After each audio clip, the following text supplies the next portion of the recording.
Apparently, the delay in scaling up artillery shells is that the government is that the existing plants where these shells are made are at full capacity. So you have to build new plants, which means the government has to bid out contracts. And then those companies win the contracts and they have to get entitlements and they actually have to build the plant and do the hiring. And they need to be assured that this is actually a long-term contract if they're going to invest that kind of Yeah. capex. It can't just be a 1 or 2 year thing.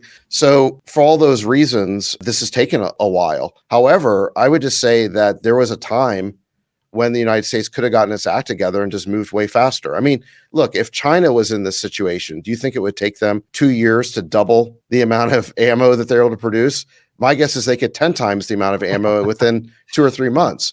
So somehow there's something about our system that has lost its agility, it's lost its scalability, and it's also, I think, lost any ability to be rational in terms of cost.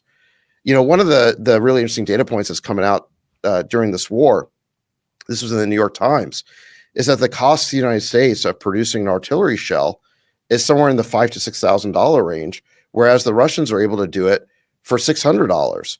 So it literally costs us 10 times the amount to produce a single shell than it does the Russians. Now, I remember at the beginning of this war that we were told that Russia was this corrupt kleptocracy and that their military base, would fail because there'd be so much theft and corruption that, the oligarchs would just steal everything. Well, as it turns out, our DIB is 10 times more inefficient than theirs.